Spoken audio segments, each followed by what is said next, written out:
अगर हम ये सोच कर करेंगे कि हम जो कर रहे हैं अपनी मातृभूमि के लिए कर रहे हैं, तो हमारा देश अवश्य आगे बढ़ेगा एक पॉजिटिव सोच के साथ। और दूसरी चीज, हम कभी भी अकेले नहीं कर सकते। सोबत दिल्लीवर उदिता मॅम आमच्यासोबत जोडले त्याला शनिवार वाड्याबद्दल थोडीफार माहिती आहे त्यांनी काय वाचून देत आहे त्याबद्दल ते आपल्याला हिंदीमधून सांगतील तो आपको बहुत बहुत शुक्रिया। तो आपको जो भी शनिवार वाड़ा के बारे में पता है एलजीएमसी के बारे में पता है वो हमारे दर्शकों के लिए आप बता सकते तो मैं यहाँ पहली बार आ रही हूँ। शनिवार वाड़ा जैसा ये महत्वपूर्ण ऐतिहासिक मॉन्यूमेंट है, और यहाँ पर पेशवाओं की रेजिडेंस थी। तो ये बहुत ही खूबसूरत 7 मंजिला इमारत उस समय 17वीं सेंचुरी में बनाई गई थी। बहुत ही खूबसूरत और बहुत इम्पोजिंग और बहुत मजबूत, जिसमें कि उस समय खूब रौनक हुआ करती थी। पेशवाओं के समय में उनके दरबारी और लोगों का आना जाना लगा रहता था। तो चूंकि ये उनके साम्राज्य का एक बहुत समृद्धि का एक बहुत खूबसूरत और बहुत महत्वपूर्ण एक उदाहरण था, और बहुत महत्व था इसका। अम, इस इमारत को एक लगभग 18 सेंचुरी में जलाकर खाक कर दिया गया था ब्रिटिश राज के समय। और आज जो हम देख रहे हैं वो सिर्फ उसके अवशेष बाकी हैं। ऊपर की जो छतें और बिल्डिंग थे मंजिला जो आप बोल रही थी वो अभी जलाने के बाद समाप्त हो गया, और जो अवशेष अब हमें दिख रहे हैं नीचे, वो मजबूत पत्थर और होते हैं। पत्थर जो कि कितने मजबूत है। और खास तौर से इसमें जो वो 1000 फवारों वाला फवारा है, हजारी करंज, जो कि बहुत देखने में अभी भी हम उसे सोच सकते हैं कि उस समय वो अपनी खूबसूरती में कितना इसका सौंदर्य बढ़ाता होगा। बीच में एक और फवारा जो कि डाइनिंग एरिया के बीचों बीच था, जहां बैठकर भोजन का आनंद लेने में कुछ और आनंद आता होगा। और चारों ओर वो जो गुड्स बनी हुई है, तो यह उनकी समृद्धि का एक बहुत खूबसूरत प्रतीक है, जिसको देखकर हम उनके साम्राज्य के बारे में, उनकी समृद्धि के बारे में कुछ जानकारी ले सकते हैं। तो हमें बहुत अच्छा लगा यहाँ आकर और मॉन्यूमेंट को देखकर। और यहाँ पर हमें जानकारी ये मिली कि ये शाम को शाम के समय लाइट एंड साउंड शो भी हुआ करता है, जिसमें कि उसकी पूरी हिस्ट्री के साथ बड़े अच्छे तरीके से दिखाया जाता है। तो हमारा विचार है कि शाम को आकर वो कार्यक्रम भी देखें। One more question for you. जैसे क्वेश्चन है कि हम इतिहास हमारे लिए क्यों जरूरी है और उसको हमें देखना क्यों चाहिए पढ़ना क्यों चाहिए उससे हमें क्या सीखने मिलती है। एक तो हम तो या तो भ्रमण करते हैं या तो इसका हम बहुत ज्यादा जरूरत है। हाँ, तो इतिहास से हमें अलग अलग विभिन्न विभिन्न लोगों की जो जो बिलीफ है कि कोई इसको मानता था कोई उसको मानता था तो हमें जो अलग अलग। लेकिन इतिहास को हम अभी जो वर्तमान में कैसे देखें उससे क्या सीखे वहां से ना घृणा लेना गर्व दे। तो ऐसा मैं मानता हूँ। तो आपका इस बारे में क्या विचार है। तो मैं ये समझती हूँ कि हमारा इतिहास, हम कभी भी अपने आप को अपने इतिहास से जुदा नहीं कर सकते। आज हम जहाँ पर हैं, जिस स्थिति में है, हमारा देश बहुत ही समृद्ध देश है। और हम कहते हैं कि इंडिया राइजिंग, आज के दिन में हिंदुस्तान एक बहुत बड़ा सुपर पावर अपने आप को धीरे धीरे समृद्धि के उस मुकाम पर लेकर जा रहा है, जहां पर कि हम अपने आप को एक बहुत शक्तिशाली, इकोनॉमिकली स्ट्रांग, डेवलप्ड कंट्री बनाना चाहते हैं। और इसके लिए हमने अपने कुछ माइलस्टोन सेट किए हैं। तो लेकिन हमें इस बात का भी एहसास रहे कि आज हमारे पास जो ये आजादी है, कुछ भी कह पाने की आजादी, हमारी एक फ्रीडम ऑफ स्पीच, जो हमारे राइट्स हैं, अधिकार है, अधिकारों के प्रति हम बहुत सजग रहते हैं। लेकिन हमारी हर हर राइट के साथ एक जिम्मेदारी है, और वो जिम्मेदारी बहुत जरूरी है। तो हम अगर एक जिम्मेदार नागरिक बनेंगे, तभी हम अपने राइट्स का निर्वहन अच्छे तरह से कर पाएंगे। और जब हम इस तरह के ऐतिहासिक स्थान पे आते हैं, तो हमारे लिए सबसे महत्वपूर्ण चीज ये है कि हमारे इतिहास में कितनी समृद्धि उन्होंने प्राप्त की। लेकिन वो ऐसे ही नहीं, वो बहुत अ, बहादुर, गौरवशाली, गौरव एक ही दिन में नहीं मिल गया। वो एक अच्छे राजा महाराजा या जो भी कुछ थे, एक दिन में नहीं बने, बल्कि बहुत मेहनत करके उन सब कलाओं में वो लोग समृद्ध थे। चाहे वो पढ़ाई लिखाई में, जानकारी में, युद्ध कला में। और कितने बहादुर शूरवीर की मान लीजिए युद्ध हो रहा है और युद्ध में घायल है, लेकिन उनके मन में, खास तौर से हम मराठा में यहाँ जब देखते हैं कि कितना मातृभूमि के लिए उनका प्रेम भाव।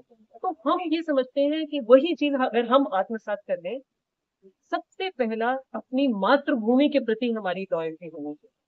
अगर वो समर्पण हमें रहेगा तो हम जो भी कर रहे हैं अपने अपने क्षेत्र में, चाहे पढ़ा रहे हैं, पढ़ रहे हैं, बिजनेस, व्यवसाय, जो भी कर रहे हैं, अगर हम ये सोच कर करेंगे कि हम जो कर रहे हैं अपनी मातृभूमि के लिए कर रहे हैं, तो हमारा देश अवश्य आगे बढ़ेगा एक पॉजिटिव सोच के साथ। और दूसरी चीज, हम कभी भी अकेले नहीं कर सकते। कोई भी राजा अकेले विजय नहीं प्राप्त कर सकता था, वो तब विजयी था जब उसके साथ उसकी प्रजा थी। तो इसीलिए हम भी, चूंकि उसी का एक हिस्सा है डेमोक्रेसी में, हम नागरिक, हमारे पास बहुत बड़ी शक्ति होती है कि हम किसको वोट करके पावर में लाते हैं। तो हम सही व्यक्ति को पावर में लेके आए जो कि हमारे देश को आगे लेकर जाए, और हम सब मिलकर इस देश को आगे। तो ये सीख हमें इन मॉन्यूमेंट से, ये दीवारें हमें बोलती हैं, कहानियां सुनाती हैं, तो वहां से बहुत कुछ सीख मिलती है और बहुत इंस्पिरेशन, बहुत उत्साह मिलता है। हाँ, बहुत अच्छी बात की आपने। यहाँ से एक और सवाल ये आता है कि जो अभी आपने जो चीजों पे विश्वास करता है, तो जाति के या तो धर्म के नाम पे हमने जो हमारे जो आइडल थे उनको हमने डिवाइड कर दिया। कुछ आप ताजमहल देख लेंगे, लक्ष्मी बोलेंगे, मुगल, आप अभी शनिवार वाले में जो ब्राह्मण है वो, या किला देखेंगे वो बोलेंगे मराठा है। तो ये इस इतिहास से जो डिवाइडेशन हो रहा है, इस बारे में आपका क्या विचार है? इस बारे में विचार ये है कि एक मिनट के लिए अगर आप धर्म को अलग, समृद्ध वही हुआ, वही राजा हुआ। आज छत्रपति शिवाजी महाराज महाराष्ट्र में मतलब मराठा प्राइड के प्रतीक है, और उसमें कोई नहीं सोचता कि ये ब्राह्मण है या क्या है।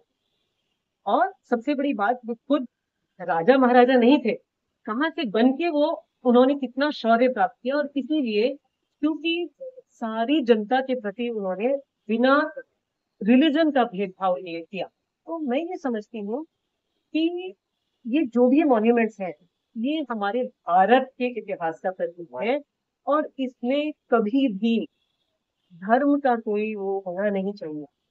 सबसे बड़ी बात यह है कि सारे धर्मों का लक्ष्य एक ही है, प्राप्ति एक ही है, हमारे तरीके अलग अलग हैं। तो इसलिए उन तरीकों को, अगर मेरा एक तरीका है और आपका एक दूसरा तरीका है, मैं अपने तरीके को, अपने तरीके से उस मार्ग पर चलूं, आप अपने तरीके से चल रहे हैं, उसमें कोई भेदभाव नहीं हो सकता। लेकिन मैं ये कहूँ कि मेरा ही तरीका सही है और आपका गलत है, वो नहीं होना चाहिए। और आज के दिन डेमोक्रेसी में हम सबको अधिकार है कि अपने अपने धर्म का निर्वहन हम अपने तरीके से करें, लेकिन बशर्ते कि हम दूसरे के धर्म में व्यवधान नहीं डालें, बाधा नहीं डालें। मैं, मेरा धर्म अच्छा है, बहुत अच्छी बात है, लेकिन दूसरे का धर्म बुरा है या गलत है, ये सोच नहीं होनी चाहिए। हम सब अपने अपने धर्म का निर्वहन करते हैं, और हमारी भारतीय संस्कृति की यही बहुत बड़ी प्रतीक है कि हम सब मिलजुल कर और शांति से हमेशा जैसे रहते आए हैं रहें। और हमें ये समझना चाहिए, एक नागरिक के तौर में हमारी सूझबूझ और हमारी मेच्योरिटी इस चीज में है कि धर्म पे नाक के नाम पे जो हमारा विभाजन हो रहा है, वो पॉलिटिकल कारणों से हो रहा है। और हमें इतनी मेच्योरिटी होनी चाहिए कि हम अपने आप को एक ऊपर उठाकर अपने नागरिक का कर्तव्य करें, निर्वहन करें, और धर्म को विभाजित न करने दें, बल्कि जोड़कर मिलजुल कर हम अपने देश को आगे। और ये जो कहते हैं समानता में एकता, इसलिए मेरा भारत महान। मेरा भारत महान है और वासुदेव कुटुंबकम, पूरी धरती हमारा प्यार है। और वो तभी हो सकता है कि जब हम उस लेसन को, we live the lesson that we want, we be the change that we want to। ये तो बहुत बड़ी बात कर दी आपने। अगर आप वास्तविक सनातन की बात करें तो वो तो इसको नो बाउंड्रीज है, नो रूल है, नो राष्ट्रवादी नहीं आता है।